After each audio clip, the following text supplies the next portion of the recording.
2 years ago, I almost died. My body was out of control. I checked myself into a trauma center to recover. Hold yourself accountable for your behavior, first and foremost. So the Cray score is basically red flags in the relationship about inappropriate behavior. I'm just supposed to have fun creating a business. I didn't know how to do any actual work to get it off the ground. You're your best friend. You're your only best friend. No one ever is gonna protect you like you will. And so leaning into that is extremely important. What does failure acknowledge mean to you? Failure should be a learning opportunity. What's going on, Justin? Thank you again for coming on to the Phase Knowledge Podcast. Just got one question for you. Why Cray out? Well, about 2 years ago, I almost died. My partner of 8 years turned out to be an illusion and sabotaged the marriage in a way to try to cause me to have a nervous breakdown. She was almost successful. I lost 40 pounds. My blood pressure was at 180 over 120, and my resting heart rate was 100 beats per minute. So my body was out of control. I checked myself into a trauma center to recover. And in analyzing the marriage and the relationship, I started kind of realizing there were some things that I missed that I wish I hadn't of. So I started working on Cray to make sure it didn't happen to anyone else. It sounded like you started with yourself first, started taking accountability, and then you started to help other people. Did I get that right? Yeah, of course. It's funny. Accountability is kind of a lost art these days. And that's something I really lean heavily into, and I did when I was in treatment. Because to get better and improve ourselves, we really have to be honest with ourselves about what our faults are, how we're impacting situations, and hold ourselves accountable for such. And the reason why I just said something about accountability, because I went through a divorce, and you know how a lot of people be like, man, it wasn't my fault. Like, I didn't do nothing. Why the other person do it to me? Man, I started to learn. I was like, it's two people in this relationship. Instead of me trying to figure out what the other person did and what I did, no, what did I do and how can I be better? The accountability helped me grow.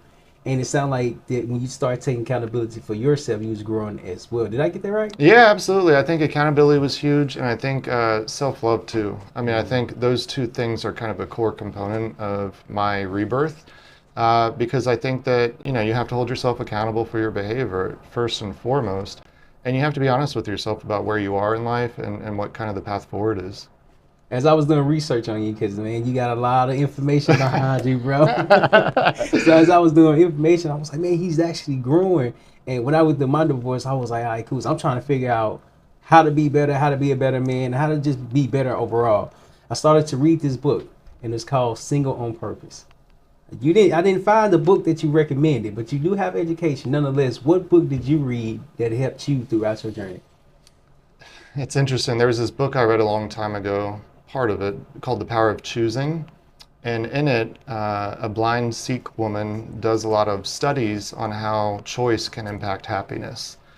And so that kind of resonated once I was in treatment and kind of really trying to choose my destiny of who I was and who I wanted to be. Because part of rebuilding yourself, you have to determine what your core values are and really lean into those. So for me, mine were family, kindness, and loyalty. And those are my three core values that I heavily lean into. And once I really figured those out, it enabled me to the direction came naturally afterwards. So I think people really have to do a lot of self-discovery and determine where their value set is. Because a lot of times when people are unhappy in life, it's because there's a misalignment of those two things. And they can't put their finger on why they're unhappy, but they know they're living outside of where they should be. And so that really helped me in terms of my rebirth and growth. There's a saying, and I hate this saying so much. It says, opposites attract. That's just what people say when they're opposites to make themselves feel better, like there's a hope. Because most true happiness in a relationship is when you both are like this. Mm-hmm. And that means that you have an alignment of mind, you have similar interests, you have the same values. You may even have the same, sense of humor, a dark sense of humor. So I think people just make up phrases or tell themselves things to make the medicine a little bit more palatable to them. But I disagree with that. I do too, and I hate it so much. Every time somebody say opposites attract, I'm like, why do you want to be attracted to your opposite? You have nothing in common. Like, they don't even make sense. And so when I was doing the research on Cray app, you literally talk about red flags, and I hate that we didn't bring your marketing, your all your stuff. I literally thought about it. Like, I was like, man, I'm gonna put it in the camera. I'm putting it like this, and I was like, Dang, I forgot about it. Oh, I can bring it during the break. It's all good. Okay, Yeah, okay, yeah, good. yeah. All right, cool, cool, cool. All right, so with Cray app, how do you help people identify the red flags to pay attention to? Well, I think the being mindful piece is a lost piece in dating these days because most people see someone, they're like, oh, they look good, and they don't think about, well, do we get along? Do we have anything in common? Are they a good person? Do they have their life together? When we talk about conflict, do they handle it in a healthy way? Like none of those things are thought about, and it really is a shame because it puts people in a lesser position. And that lesser position causes friction, it causes separation, it causes anxiety. All these different words that I learned by going through my divorce, I was like, man, what is this, bro? What is? I'm like, man, what is the abandonment issues? What is all these different Oh things? I'm like, yeah. man, I didn't even know. I didn't even know. But sometimes you have to go through a phase of life to understand more about yourself. Oh, absolutely. I think the piece for me that I realized was a lot of my problems stem from a lack of boundaries with the people around me and a lack of self-love. Because if I love myself, then the boundaries would become natural as part of protecting myself.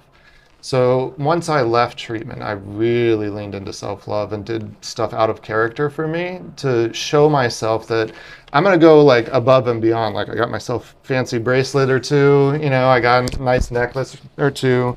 But it's not something that You just gotta as pick up. that you're not gonna cure your problems from buying yourself a bunch of stuff or just claiming that you're self-love. It really has to be based on that. So like going to bed at a reasonable time, eating good food, going in the hot tub or a sauna, to get the stress out of your body.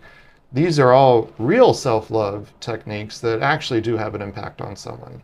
As I was doing research, it didn't say nothing about no treatment, but you just said something about treatment twice. By Yeah. treatment, what do you mean? Are you talking about therapy? Are you talking Yeah, about? so after my wife blew up the marriage and I realized that she was a mirage, I was losing myself. So I made the decision to check myself into a trauma treatment center, a PTSD treatment center out in Colorado called All Points North.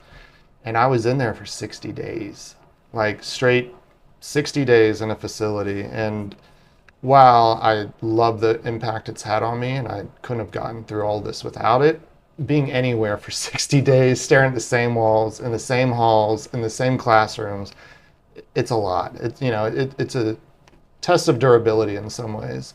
But it was immensely important. I did dialectical behavior therapy while I was there. I did cognitive behavior therapy, individual therapy, group therapy, ketamine treatments, all sorts of stuff to get my brain back in the right place. Ketamine's great because it has the ability to create neuroplasticity in your brain, which means new neural pathways can be created and formed. So you take someone who has a highly traumatic situation, they do 6 weeks of ketamine, and their brain can now be remolded into a healthier version of itself. It actually, research has shown it cures depression too. So yeah, 6 treatments and it cures depression, I think in like 70% or 80% of people. The more you know, the more you can help others. And the reason why I say it is because you emphasize self love. Self love is so important, but it's often overlooked. I can't love you if I don't love myself. Oh And yeah. I'm like, when I start to learn that, I'm like, man, okay, it might seem selfish. However, if I don't love myself as much as I need to love myself, I can't love my current wife now like I need to. With your app, Cray app, as I was doing research, you help people identify the red flags early Mhm. before going through the tough moment of the D word, the divorce word, the hard word, the word that a lot of people don't really understand. So as I was doing research, how did you know that you was making an impact from that? Well, because I have a background in psychological test publishing, I had actually worked on multiple projects for products. One of them being the first concussion recognition app that was available for the iPhone. So I was the one who did the project management, a lot of the graphic design for that. And so it gave me the understanding of how to go about this. And I realized that in order for people to screen their partners or the relationship effectively, we have to look at certain things. So certain maybe psychological diagnosis that might lead to an unhappy situation, like narcissistic personality disorder or antisocial personality disorder. And you break those into behaviors, and that's kind of what red flags are really, is, these different psychological constructs or behaviors that people do that are a sign of maybe some underlying behavior issues or things like that. So that's kind of how I approached it, and I wanted to give a tool set that people could screen up here for stability of the relationship, screen up here for manipulation, and then give some other tools to research their background a little bit so that people could feel competent, and safe when going out with someone for the first time or even the 10th time. And your Cray app is online digital version to the point where it's like kind of like online dating, and you have these dating apps where you, let's say Tinder, you swipe left, swipe right, people that you like, people that you think is cute, but you're reading the description and see the picture, and that's it. With yours, your dating app is completely different because it's not just only swipe left, swipe right. Well, there's actually no, so this is one of the clarifications I like to give people. It's more of a self-improvement app. It's not a dating app, it's a self-improvement app, because what I'm trying to do is create self-advocacy for people so that they actually understand the landscape in that relationship, so they can then be informed to make the decision, do I want to stay in this relationship? Do I know this person for how they're behaving or who they are accurately? So that was the goal of the app, was to give people a tool set so that they could date more effectively. I don't want to be in the matchmaking game. There's plenty of apps that do that, and they really just keep you on there to milk you for money.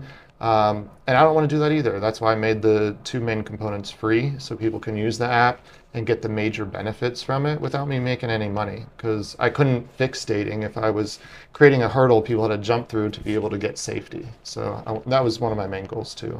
And in fact, in two of the, hold on, let me make sure I wrote it down. 'Cause I definitely wrote it down. I was gonna wait to bring it up, but since you just brought it up, the two apps that you have, the Cray score and the schemer score. Yeah. What is that? So the Cray score is basically red flags in the relationship about inappropriate behavior. It could be anything from substance abuse to did they groom you when you were a minor to they're unkind to you during conflict. Those are all very different red flags, but they're each very important. The schemer score is more about how manipulative or deceptive is the person being. So that one was really to try and capture the online fake daters on the dating apps that are trying to get you into their OnlyFans or some other scheme. So that was to protect people in that way.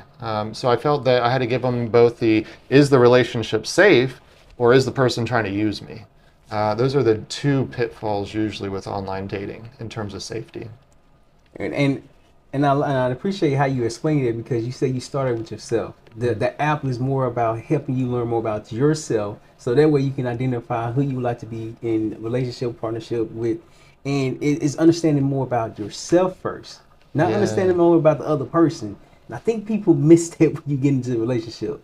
Yes, there's two people in a relationship. However, you still have to be individual people. Like, you still have to have your own hobbies. You still have to have your own interests and things that brings you fulfillment. My biggest downfall when I was in my first marriage was that I was really focusing too much on my ex-wife.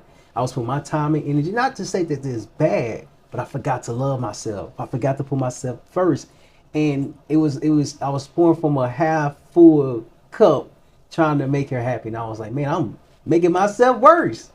I mean, that's the tough thing too. If we're with someone who sucks all of our time and energy because we're naturally a giving person, that's the worst combination. That's actually what I was into. I'm a very kind, giving person. I help the homeless, all that kind of stuff. But you meet the wrong person, and they can really manipulate that side of you and just extract as much of your love that's in you and whatever else, and just suck you dry and leave you empty.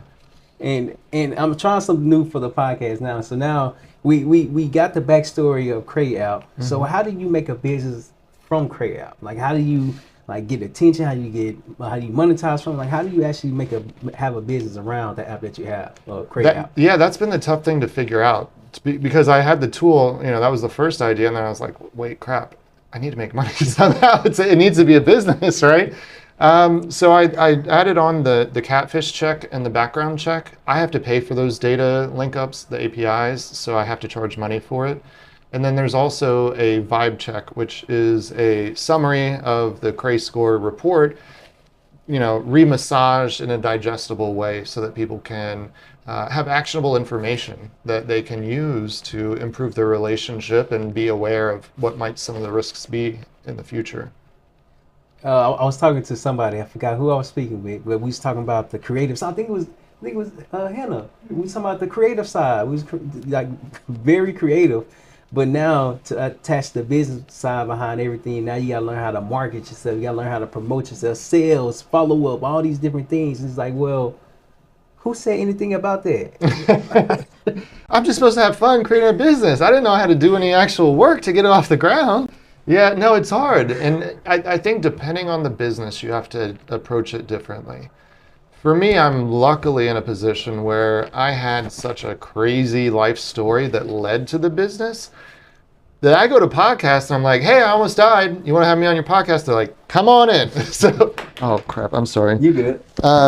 So that's the nice thing for me is that I can utilize my life story to promote the business. And I've been using podcasts. I've been doing some different outreach on social medias, posting different content. Really just trying to get the message out there that the brand is all about dating safety and being helpful by providing supplemental information to people so they can make informed decisions. So that all the marketing has backed that up. I'm now looking at doing email marketing, cold email marketing. I just hooked up Claude and Zapier last night to give that a try. So, just trying different things to see what kind of hits. Because when you're in the beginning of the business, in the early stages, you don't know what's going to work. You don't know what messaging is going to work. You don't know who your target customer is. You might have assumptions about those things, and you can do a shotgun blast to kind of test and learn from that data. But it's all kind of a guessing game when you're a new entrepreneur. And hopefully, the entrepreneurs who start a business know enough about that industry or that area that they have such competency that those ideas come natural because they've worked in that area. And that's why I'm a strong believer that people who are highly competent in a specific field end up just naturally bubbling up to the top and creating their business and moving forward. Because they have such talent, it's almost impossible for them not to. You have history in is it the investment space? Yeah, so after you got history in the investment space. Yeah. Was a managing director of ARC Applications, which was a VC company that I started with my brother-in-law and my dad. And we invested in local startups. Script was one of them, which was a workflow automation platform for schools. There were some other investments like PureFit that was it was like a wellness credit platform for gyms that insurance companies could use. So we had a few investments. It gave me some insight into what that process is like. I worked hands-on Script for about a year, helping them with their marketing and branding and stuff like that. So it kind of, like I just said, it's kind of a culmination where you just naturally bubble up and end up in this situation. The reason why I just brought that up is because people see you today, but what about yesterday, last month, last year, a couple years from now, and people understand that the journey is overwhelming. You know, had so many different failures, you know, changed so much, you know, grew so much, you know, had to pivot so much. Yet during that time, as you was pivoting, people don't see the pivot until they see you today. So when you was in the investment industry, how did you pivot into having your own business? The investment company came after I graduated with my MBA, and my brother-in-law and I were trying to figure out what to do. We had just, started toying with the idea of doing VC, and once we started doing that, I realized I really enjoyed the startup space. I'm a very creative thinker, so it's just naturally a great extension for me to work there, and it just was energizing. So ever since then, I've always wanted to create my own business and kind of do all that.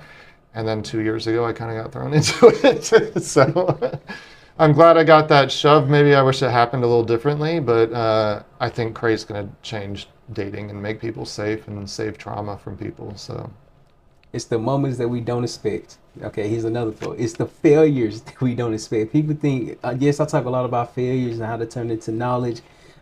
Sometimes I think people just think I'm lying. Like I literally plan how to fail. I'm like, no, you can't plan to fail. It just naturally happens like that. Yeah. But it's what you do after the failure. It's how you grow. It's how you develop. It's how you learn.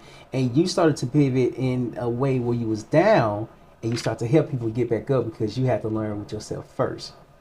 Absolutely. I think that the entrepreneurial road is not an easy one, and failure can be either failure or it can be a learning lesson. And that, I think, is the deviation between why people struggle maybe when you say these things, is because most people don't realize that you can let it consume you, or you can let that negative experience be your catapult. And for me, I had everyone in my life turn against me in the course of 2 months. And so when I was there at my lowest, crying my eyes out in the treatment center, something just changed in me. I was like, fuck all these people. You think I'm gonna fail? You think you're gonna destroy me? Fuck all you. We'll see. We'll see. And then I just really poured myself into the business and literally had no one to socialize with for a year and a half. And so I busted my butt on the business. I wasn't going to allow that time to just be me wasting away, feeling sorry for myself. And, I wish people would pay attention. No one's going to come save you. No one's going to come rescue you. There's no ambulance. There's no police. You have to do it yourself. You really have to pick yourself up and drill it inside your brain that you're your best friend. You're your only best friend. No one ever is going to protect you like you will. And so leaning into that is extremely important. Like one of my pieces that people have a problem with from my old life is my self-respect is the first thing. And so I won't allow people to pass my boundaries. I won't allow people to say things that are inappropriate. I won't allow people to, sue me and say negative things in the court about me. Get the fuck out of here. Nothing can break me after that. That's the nice thing about what I went through is I literally got burned to ashes, and what I've built is made of stone. No one's gonna break me. Again, no one's gonna break you again. Yeah, yeah. But you have to get broken to understand what broken feels like. Sometimes people want to avoid the failure. Sometimes people want to avoid the mistake. Well, when you step into it, you don't know what you're stepping into. Mm-hmm. You start to learn, you start to grow, you start to develop. And then as you're learning, growing, and develop, you're learning more about yourself. Absolutely. And I think that people avoid pain like it's this awful thing, like it's some emotion they should never experience. But the thing is, when you go through that pain and you feel that pain and you let it fully affect you, now you've transformed yourself because you've processed the pain you have in a way that you take accountability for it being painful. It's a natural feeling for someone in this situation you're in. That's a game changer because I think there's this toxic belief that if I show pain or that I've been hurt, that I'm a weak person. No, that's not what makes you weak. It's whether you get up and keep moving, whether you pick yourself up and keep going.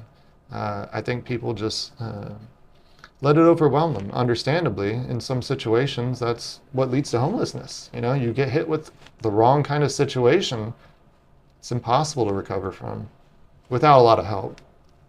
I was raised by a single mom who raised 3 boys by herself. And she had the heart of a lion. Like, she was very resilient. And throughout my journey of growing up, I didn't see what she had to go through. Of course, like, I was there. But as I get older and reflect, I'm like, you went through that much? You had to do all these different things. Take care of the kids, take care of the house, take care of the car, take care of yourself, take care of everything. But it started with her. And then when you start with yourself, you start to understand that you have to transform. You have to grow. You have to evolve. Because if you don't, then you're going to remain the same.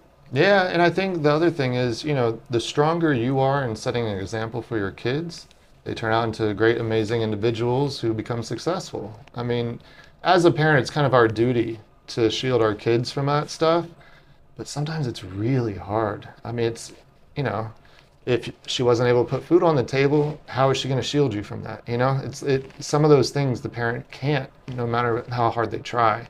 But I think those very difficult experiences and the memories of them raise people who always have that in the back of their mind. Like, that's the worst it could be. I don't want that for myself, and I don't want that for my kids. So it's great to see how you turned out in that sense. Yeah. I appreciate that. So we're at the University of Tampa, and you actually have a degree at University of Tampa. Well, we're in the SMART program as well. But the degree that you have is, if I'm not mistaken, is it MBA or BA? No, I got my MBA here with a focus on entrepreneurship. It was a great experience. I loved it. It was a ton of fun.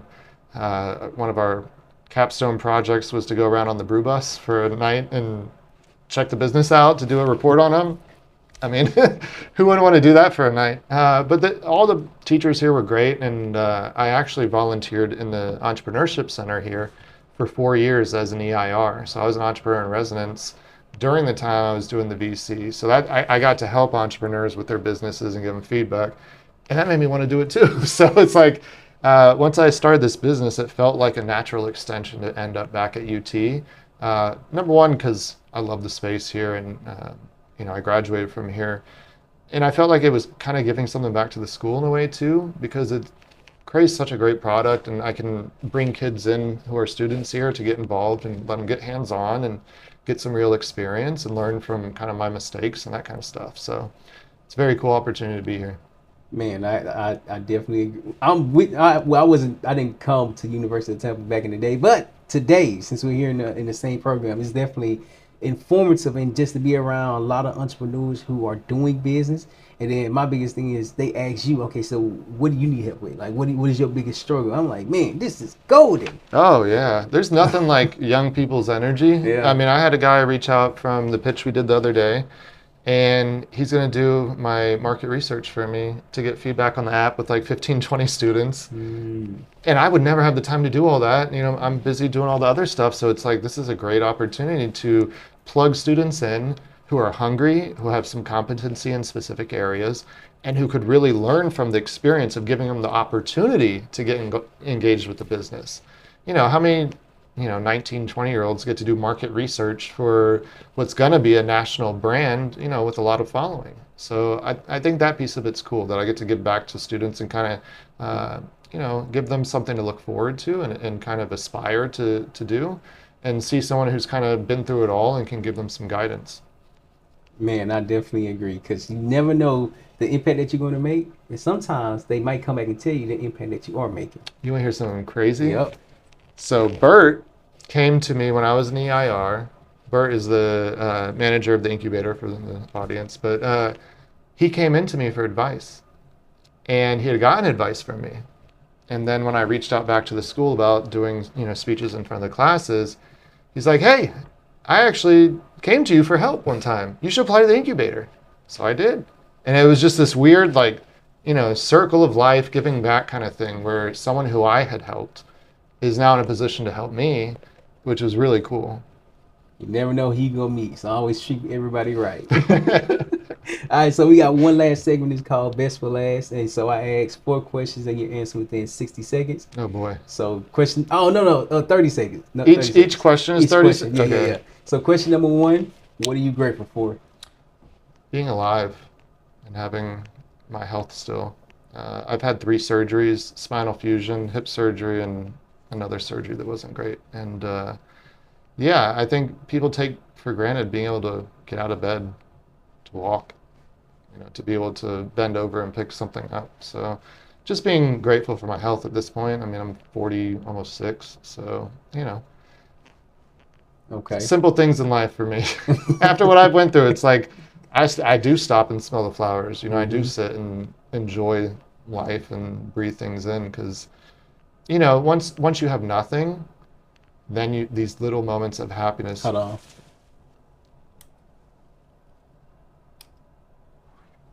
Do you mind? It's a switch right there. Oh, I'll just do it. Yeah, I didn't want to fuck it up. Sorry. No, you good. All right, so I'll just ask the question again. Yeah. All right, cool. What was the question? Grateful. Yeah. Okay. So once you have nothing, I think that everything becomes so much sweeter. Like, it's like a homeless person who has no house, who has no food, who's starving, and then they finally get a meal, and it's like the best thing ever. That's how I felt. I mean, the last 18 months have been void of any sort of joy. So I've learned to really just enjoy the small things, the little victories in life, the happy moments with my 4-year-old, and just leaning all into that, and, spending time with my kids in a way that's meaningfully connected. Okay. Question number 2: do you have any regrets? Does my ex-wife count? I'm sorry. I had to. Any regrets? Not believing in myself sooner. Because, I think that for a long time, and this sounds terrible, I hated myself. Like looking in the mirror, I didn't like myself. I didn't like the person who I was. So that's transformed in me, and it's been a game changer for me. Like, believing in myself and loving myself. That is a game changer because look at you now. Look at you now. Question number 3. What is your biggest lesson while being the owner of a Cray app? That if you give yourself enough time, you can do it. That you can do it. It's just give yourself the time, give yourself the focus, and be patient and give yourself grace. You're not going to build a business in a day. You're not going to build it in 10 days. You're not going to build it in 2 months. It is literally a little bit at a time, and just keep at it. Keep at it. Keep at it. And eventually you're going to get that momentum. So that's one thing I would say. Okay. Okay, then last question. What does failure is knowledge mean to you? As I said earlier, failure should be a learning opportunity. And I wholeheartedly agree with that. That's one thing I've really focused on because I used to get personal about failing. Like it was some reflection of my competency or it was unfair or whatever else. And for me, it's none of those things. Just because you didn't do it right the first time doesn't mean you can't do it right the second time or the fifth time or maybe the 20th time. And what are you learning in those failures? What could you gain from that? Because if you fail and don't learn something, then you're just failing. If you fail and you learn something, then you're learning and it's improvement. Man, this was great. This is great. How can people find you? How can they learn more about Cray app and how can they connect with you? Yeah, our website is cray.app, Cray.app. Our socials are that too. So look us up on TikTok, Instagram, and YouTube, I think. Yeah, and reach out. The app's in the App Store under Cray-Dating Safety. Man, Justice, this was great, bro. I learned so much about Cray app and your journey and the process behind everything that you're doing. One thing I just recently started to do is just end with a positive note, which is it was your one failure away from changing your life, but now it's going to be fail fast because you never know the lessons you're going to learn. Do you have one closing quote? If you don't stand for something, you'll fall for anything. That just popped into my head. I think that, we have to be our own cheerleaders for our business and self-promoters. And it doesn't reflect negatively on you that you believe in yourself so well. That's actually a quality of a lot of top performing athletes. There's a balance between over belief in yourself or overconfidence and visualizing what the outcome is that you want. And so, stand for something and believe in it strongly. Yeah. There you go. Listen, if y'all didn't take notes, this was a great conversation about Cray app, Justin's story, and everything that you've been. If you've been in a similar situation, just know you're not alone. Justin, again, thank you for coming on to the Phase Knowledge Podcast. What was your biggest takeaway of being on the podcast? I mean, you got a professional setup here, number one. I mean, it's nice. I haven't done this studio before, so it was super cool seeing that. And also you gave a lot of thought to me being a guest, which is nice. It's always nice when the host has given a lot of thought and consideration to not just their guest, but the product they made in the business and really thought those things out. And you did a great job with that, so I appreciate it. I appreciate that. And last question for someone that's hesitant to come on to the Phase Knowledge Podcast was one piece of advice that you can get them. Just do it. I mean, as at the pitch night the other night, I told you I'm mortified doing public speaking, doing podcasts. My hands are all wet and sweaty, but I still do it. You just have to have the leap of faith and do it because no one's going to promote your business for you. You have to do it yourself. Even if you don't want to, even if you don't like public speaking, you're not going to be successful unless you are out there telling people about your business or product, trying to build some interest. So I would tell people just jump into it. There's a bunch of different sites you can, try and get a guest spot on. But yeah, for sure, 100% they should do it. Man, I appreciate it, Justin.